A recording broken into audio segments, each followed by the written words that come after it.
Nah, pada kesempatan kali ini saya akan menyampaikan sosialisasi Gema Cermat, gerakan masyarakat cerdas menggunakan obat, sekaligus dalam rangka World Pharmacist Day, jadi Hari Farmasi Sedunia yang jatuh pada bulan September ini. Every step I take, every move I make, yeah. Every single day, every time I pray, I've been missing you. Assalamualaikum warahmatullahi wabarakatuh. Bapak Ibu pengunjung Puskesmas Bontang Utara 2, mohon izin. Jadi setiap hari Sabtu itu di Puskesmas ada yang namanya kegiatan Promosi Kesehatan Day. Setiap hari Sabtu kami ada kegiatan senam, terus ada penyuluhan dulu sebelum kegiatan pelayanan seperti biasa ya Ibu-Ibu. Nah, pada kesempatan kali ini, saya Nur Hamidah, saya apoteker di sini. Jadi kalau Bapak Ibu berobat, dapat obat gitu nanti ngambil resepnya di sini sama saya atau sama teman-teman farmasi lainnya. Nah, apa sih Gema Cermat? Gema Cermat adalah gerakan masyarakat cerdas menggunakan obat. Tujuannya apa? Supaya ketika nanti Bapak Ibu kan hari ini berobat ya, terus dapat obat. Nah, obatnya itu dapat dimanfaatkan atau digunakan oleh Bapak Ibu secara optimal, tujuan pengobatannya tercapai dan terhindar dari kesalahan penggunaan obat atau kerugian akibat penggunaan obat yang tidak tepat atau tidak benar, seperti itu. Salah satu dari Gema Cermat adalah kita mengenal dulu obat yang akan kita konsumsi. Obat-obatan itu digolongkan menjadi 4 macam, yaitu obat bebas terbatas, kemudian obat keras, dan obat-obatan narkotika psikotropika. Yang pertama adalah obat bebas. Jadi dia kalau Bapak Ibu itu dapat obat, di kemasannya tuh kalau dilihat dia ada itu lingkaran warna hijau, garis hitam. Artinya apa?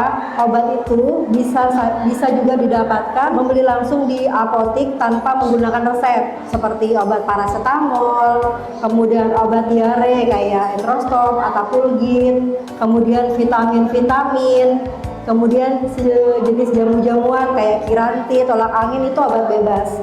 Jadi bisa dibeli tanpa resep. Nah, kalau yang warna biru ini adalah obat bebas terbatas. Jadi tetap bisa dibeli tanpa resep, tapi harus di apotik. Jadi tidak bisa beli di toko obat, tidak bisa beli juga di warung-warung biasa. Biasanya obatnya apa? Paling sering itu adalah obat batuk pilek. Kalau misalnya nih yang punya anak di rumah pasti biasanya punya persediaan obat batuk pilek ya. Nah, itu dia termasuk golongan obat bebas terbatas. Nah, kemudian yang ketiga yaitu obat keras. Obat keras ini yang paling sering digunakan misalnya antibiotik, obat anti nyeri seperti asam mefenamat. Kemudian untuk Bapak Ibu yang punya penyakit kronis, jadi obat-obat tensi, obat kolesterol, obat gula, obat asam urat itu adalah obat keras. Obat keras ini sebenarnya didapat dengan menggunakan resep dokter.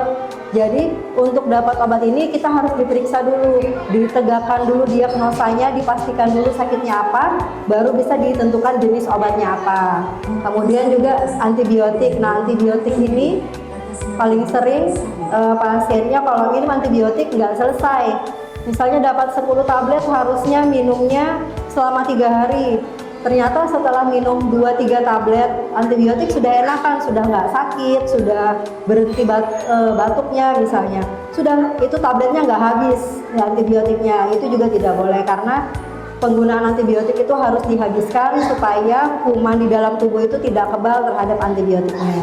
Terakhir itu adalah obat narkotika dan psikotropika. Jadi ini obat-obat yang diawasi dengan ketat karena dia menimbulkan efek halusinasi dan mempengaruhi kesadaran seperti itu. Makanya biasanya kalau Bapak Ibu ada yang dapat obat seperti ini akan kita tanyakan dengan sangat detail, ditanya alamat rumahnya di mana, sampai nomor rumahnya nomor berapa, nomor HP-nya berapa, seperti itu. Dan obat-obatan ini biasanya diberikan secara terbatas.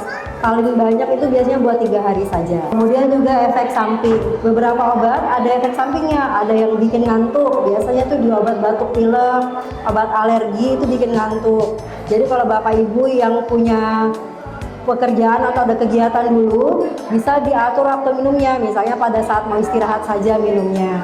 Kemudian ada juga obat-obatan yang menyebabkan mual atau nyeri ulu hati. Contohnya itu seperti obat-obat nyeri, natrium diklofenak, asam mefenamat, Ibuprofen itu dapat menyebabkan nyeri ulu hati, sehingga minumnya sebaiknya pada saat sesudah makan.